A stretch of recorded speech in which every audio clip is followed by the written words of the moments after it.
In this section, we're going to talk about group influences on performance and decision making. And again, we're sort of focusing just on humans for now because humans are very social creatures. We are often in groups. So we're going to talk about two specific directions that group behavior can go. One being social loafing and one being social compensation. Social loafing, actually, if we hop to the next slide, is this failing to pull your own weight, where an individual in a group is going to do less work or put in less effort than if they had been doing things on their own. The textbook talks about looking at people doing something as simple as playing tug of war. So if you have an individual who pulls on a rope by themselves, as a researcher, you can pretty accurately measure how much force they're applying to that rope. But as we add more people to the rope, maybe instead of just one person, you have 3 people pulling on the rope. Logically, you would expect 3 times the force because 3 people are pulling on the rope. But in fact, you find about 18% less pulling or less force applied than if the individuals had been pulling by themselves. So what's going on that's causing these people to put in less effort? The major factors that seem to be influencing this social loafing, this putting in less effort than required, seems to come back mostly to things like individual performance not being monitored. With 3 people pulling on a rope in tug of war, well, no one's going to know how much I'm pulling because there are 2 other people and we're all being scored together. So I don't have to put as much effort in and no one will ever know. It also comes back to the idea that this goal or task has little meaning or value. So playing tug of war doesn't really matter. If you put some kind of value on that task, if you told people that the more you pull, the more force we register, the more money you get at the end of the study, then maybe people would put in more of an effort. But when there isn't any value or meaning behind the task, people are a lot more likely to loaf and not pull their weight, not put in as much effort as they could. And another thing that influences this is when the task is simple or your effort is redundant. So if you're in a group and you're trying to solve a riddle, but it's a really simple riddle, maybe you feel like, well, anyone can solve this. I don't have to take charge. I don't have to be the one coming up with all the ideas. This is easy enough for other people to solve. It doesn't require my input. So you'll loaf or not pull your weight because, well, obviously someone else can do it. I'm going to move back a slide because there are some interesting results, I guess, from lots of different studies that have shown that this social loafing seems to occur more in all male groups than in either all female groups or mixed groups. And there's not a solid reason as to why this happens, but the thought is that females tend to pay more attention or care more about group performance. So they monitor the group's performance and they care more about everybody pulling their own weight, so they're less likely themselves to loaf. And for cultural differences, this social loafing seems to occur more in individualistic cultures, so cultures that value the individual's role as opposed to the group's role, which kind of makes sense. If you're part of a collectivistic culture, you're going to give your all to the group. Now, in contrast to this idea of social loafing, we can talk about social compensation. Social compensation happens when you work harder in a group than you would alone in order to compensate for others' lower output. Maybe you've been in a group project before and you're paired with a bunch of really annoying people who just can't seem to pull their own weight. And so you start thinking to yourself, it'd just be easier if I did this whole project by myself.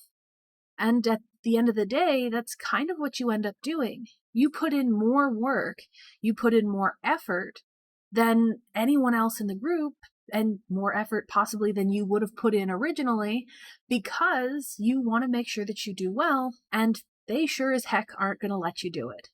So social compensation is that mindset of putting in that additional effort, working harder, and compensating for others not putting in enough effort. So you compensate for others doing the social loafing.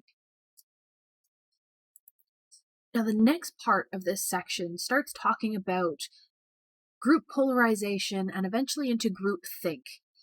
So with group polarization, we're talking about people going to extremes. So usually when you think of a group, you would hope that everybody's opinions and ideas would kind of lead to a middle ground. That's basically the idea behind choosing a jury, where you have a group of normal people and everyone's going to have their own views and opinions, but because you're all working together, you should come to some kind of moderate or average response. But instead, what we see in a lot of cases is this group polarization where the average opinion of the group over time becomes more extreme. So, what they think is going on is a couple of things. Again, we can talk about two of these. The first being normative social influence. So, if you're in a group, specifically closed groups, where you're talking about your own views and opinions, you might start changing your own opinions to match those of the group because you're trying to gain the group's approval. You're trying to match with the norms of this group, and so your own views and opinions start changing to be more in line with that of the group. The other side of this is the informational social influence, where other people have information that could validate a particular position. So maybe you enter into a group and you're on the fence about whether you should cheer for the Calgary hockey team or the Edmonton hockey team.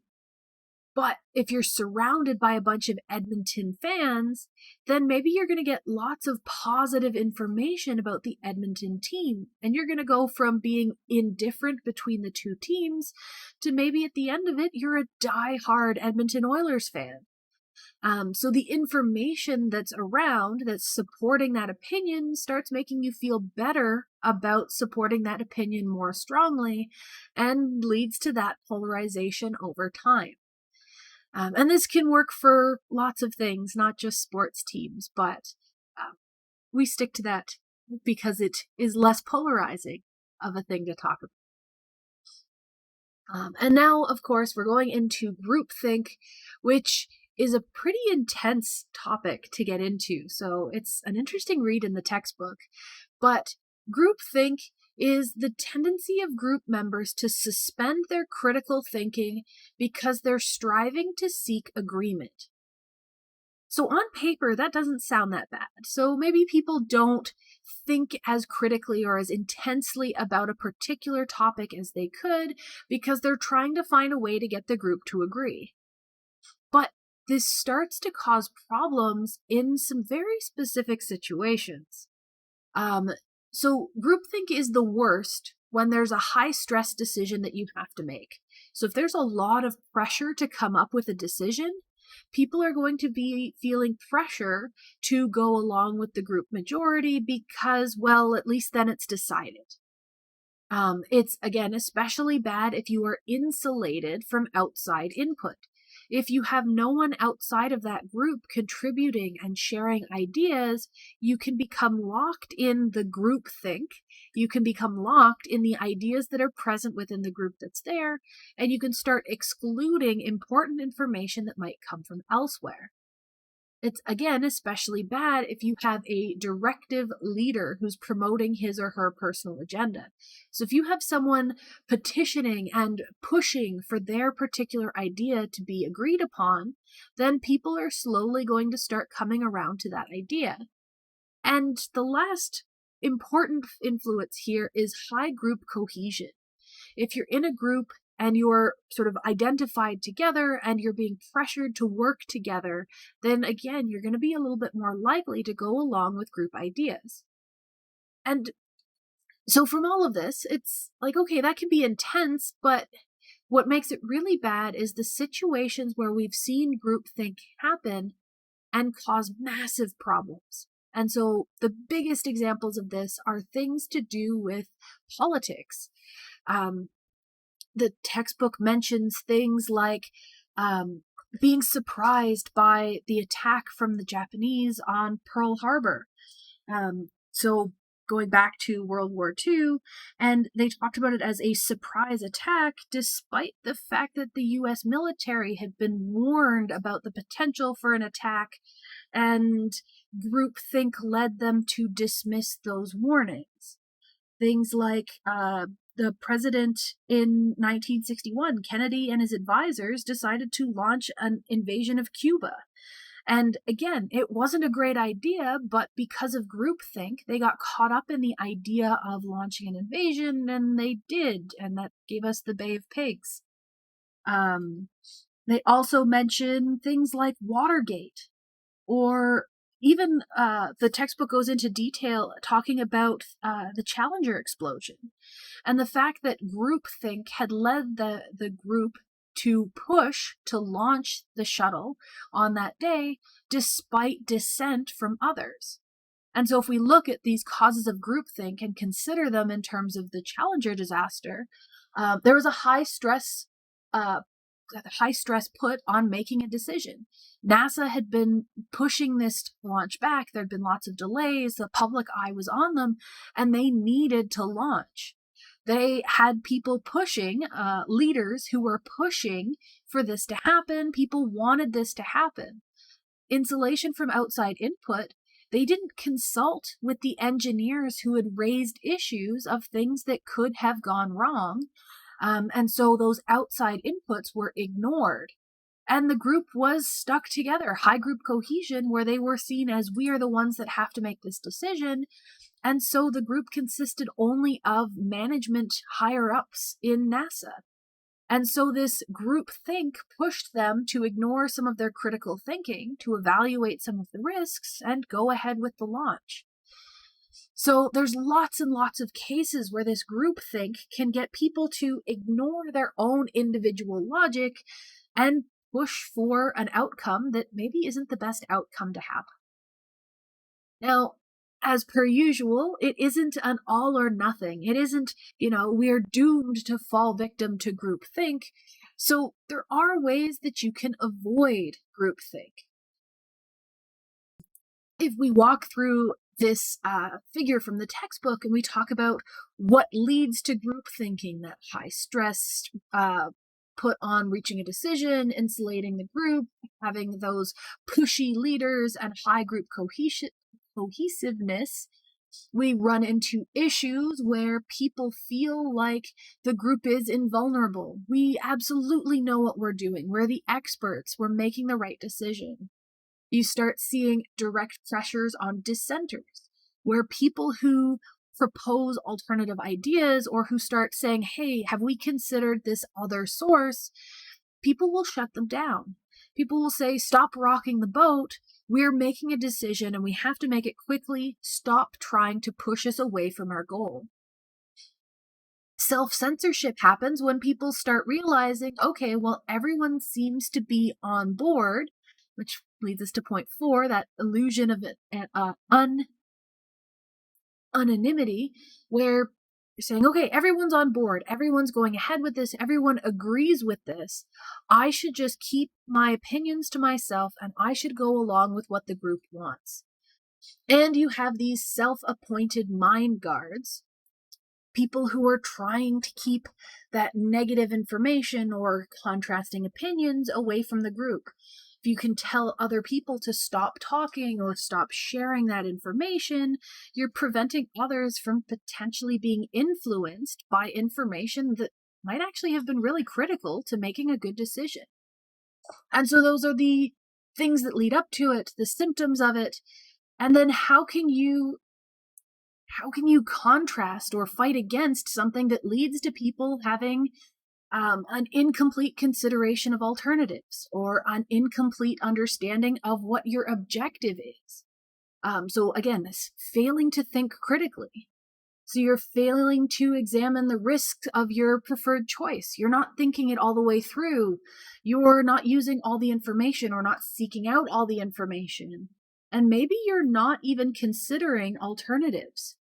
So the best way to do this is to break down all of these things that lead to group thinking.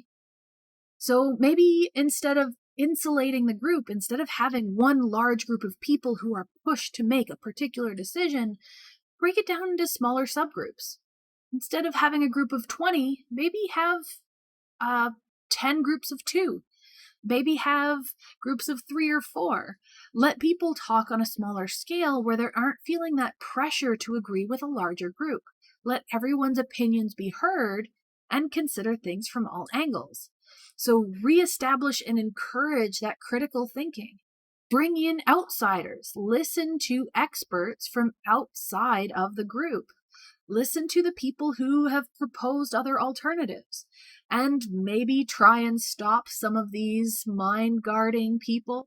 Let everyone speak and allow everyone to voice their own concerns without fear of getting in trouble from the group. So, a couple of ways to get around this group think.